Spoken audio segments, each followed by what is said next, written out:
Alright, let's go! For today's video, iinom tayo at mamumulutan ng crispy at juicy chicken neck at tuturuan ko kayo kung paano gumawa ng pangmalakasang gravy. Alright.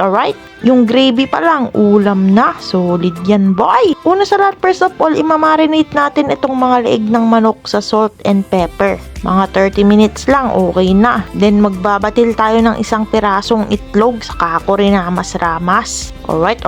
After mo ramasin, ilalagay mo na sa ating breading mix. Yung good for 1 kilo na breading mix yan. Hinaluan natin ng 1 cup ng flour, 1/2 cup ng cornstarch, salt and pepper, tsaka garlic powder. Yun ang sekreto para maging crispy ang ating fried chicken. Alright.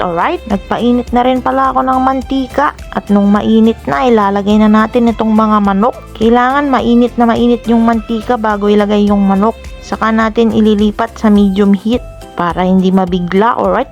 Gagawa tayo ng sobrang crispy at juicy na fried chicken neck. Pag natikman mo to, baka di ka na bumili ng Jollibee. Alright. Kita mo naman kasi yan, mga kapulutan. Solid na solid. Pinag golden brown ko lang yan, mga kapulutan. Saka natin isi-set aside. Saka natin ipiprito yung second batch. Alright.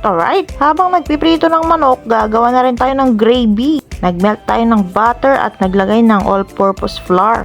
Saka natin imekus-mekus hanggang mamuo yung mga flour. At kung namuo na yung flour natin, maglalagay na tayo ng fresh milk or evaporated milk kung meron kayo. Tapos 1 cup ng water, beef cubes, black pepper, at saka konting liquid seasoning. Alright. Kung gusto nyo mas dark yung color, maglagay kayo ng soy sauce. Saka nyo imekus-mekus hanggang ma-achieve nyo yung gusto nyong consistency. Sa akin, okay na yung ganito. Solid na solid to, mga kapulutan. Pang restaurant yung lasa nito, promise. Sakto, okay na rin yung prinito nating mga manok. Isa-set aside ko na, then double fry yung unang batch. Ito ang sekreto para maging mas lalong crispy ang mga manok. Yan o, golden brown. Mahihiya talaga si Jollibee pag pinagtabi mo yung manok namin. Set aside and serve na sa hapag-inuman. Alright.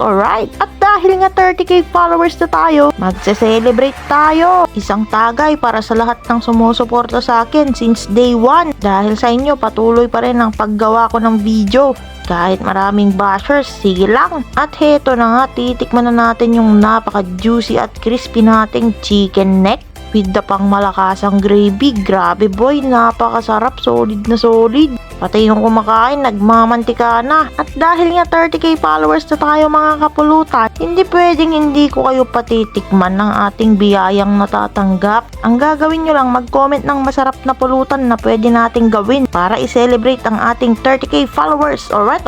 Then mamimili tayo ng isang lucky winner, pampulutan at pang-alak. Hindi man mapili ang pulutan mo, pwede ka pa ring manalo. 10 lucky winners, Gcash pang inom. Mag-comment na lang ng pulutan, like and share. Alright.